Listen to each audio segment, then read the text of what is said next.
why we could gain enlightenment simply by saying Amida's name.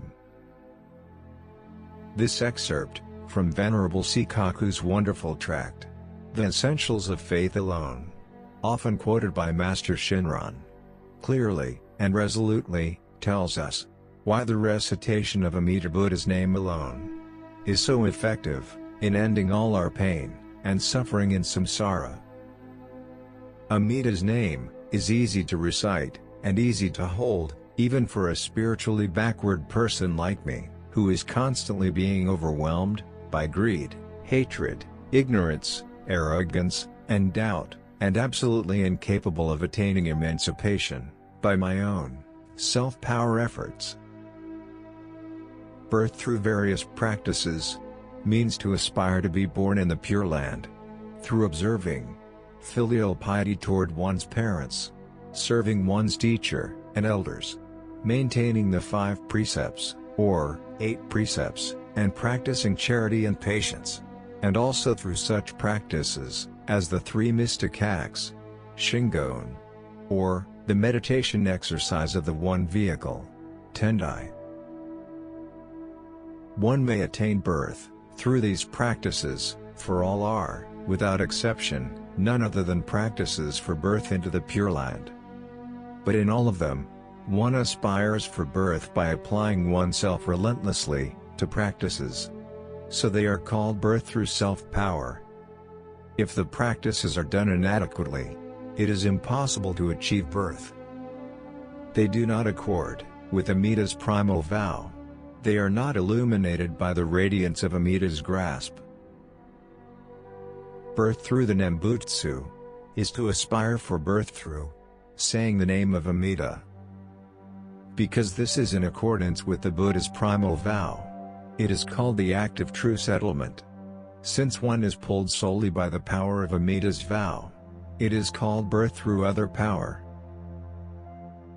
If one asks why utterance of the name is in accord with the Buddha's primal vow, we must recall the vow's origin. In the distant past, before Amida Tathagata became a Buddha, he was called Bhikshu Dharmakara. At that time, there was a Buddha named Loksviraja Buddha. When Bhikshu Dharmakara had already awakened the thought of enlightenment, he desired to dwell in a land of purity and benefit sentient beings, and going before the Buddha, he said, "Already I have awakened the thought of enlightenment, and desire to establish a Buddha land of purity. May the Buddha, for my sake, teach fully the innumerable, wondrous practices for adorning the Pure Land." Then, Loksviraja Buddha taught completely the good and bad of the human and heavenly beings in the pure lands of 21 billion Buddhas, as well as the course and the wondrous aspects of each of the lands, fully revealing each one of them. Bhikshu Dharmakara listened and looked upon them, and discerning the bad, he took up the good. Casting out the coarse, he aspired for the wonderful. He, for example, discerned and rejected lands which contained the 3 evil paths. But he requested and selected, in the first vow, a world in which these 3 paths did not exist. We should understand that all the other vows were established in this manner. Thus, he chose the surpassing qualities from among the pure lands of 21 billion Buddhas, and established the world of perfect bliss. It is as though cherry blossoms were made to bloom on the branches of willow trees, or those renowned sites, Kioi Beach and Futami Bay, were placed together. This selection was not made out of a brief consideration. It was the result of contemplation over the span of 5 kalpas. Thus, Dharmakara vowed to create a land most wondrous and adorned with purity. And he further contemplated, the creating of this land is to guide all sentient beings. Though the land be exquisite, if it is difficult for beings to be born there, it would go against the intent of the great compassion, and the great vow. In seeking to determine the special cause for birth into the land of bliss, none among all the various practices is easily performed. If I were to select filial piety toward one's parents, those who lack piety could not be born. If I were to adopt the recitation of Mahayana Sutras, the illiterate would have no hope. If I determined charity and observance of precepts to be the causal act, followers who are stingy and greedy, or who break precepts, would be dropped. If I made patience or effort the act resulting in birth, those given to anger or sloth would be completely abandoned. The other practices are all likewise. Hence, in order that all foolish beings, both good and evil, may equally be born, and that they may all aspire for the land of bliss, I shall make simply the utterance of the three characters of the name Amida, the special cause for birth therein.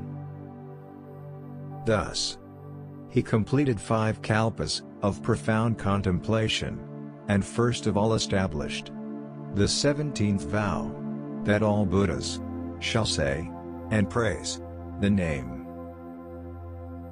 It is important to have a thorough understanding of this in regards to the vow, because he sought to guide sentient beings everywhere with his name. He vowed that his name be praised as the first step. If it were not so, since the Buddha has no desire for acclaim, what need would there be to be praised by all the Buddhas? Thus it is stated, the sacred name of the Tathagata is exceedingly distinct and clear. Throughout the worlds in the 10 quarters it prevails. Solely those who say the name all attain birth. Avalokitesvara and Masthamaprapta come themselves to welcome them. Next, he established the 18th vow, the vow of birth through the nembutsu, in which he declared that he would guide even people of 10 utterances. When we carefully reflect upon it, this vow is truly vast and profound. Because the name is composed of but 3 characters, it is easy to keep even for one as foolish as Shakyamuni's disciple, Panthaka. And, in its utterance, it makes no difference whether one is walking, standing, sitting, or lying down, nor is discrimination made regarding time, place, or circumstance, nor is distinction made between householder and monk, man and woman, old and young, good and bad. Who, then, is left out?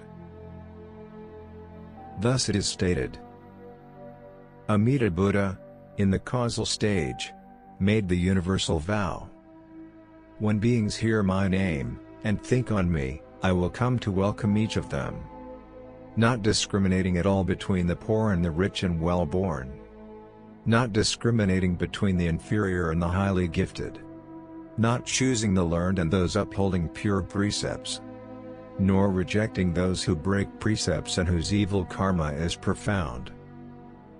When beings just turn about at heart and often say the nembutsu, it is as if bits of rubble were turned into gold. This is birth through the nembutsu. Thus, we are effectively extricated from the firm clutches of samsara, the dreadful cycle of pain and suffering, just by reciting Amida's name.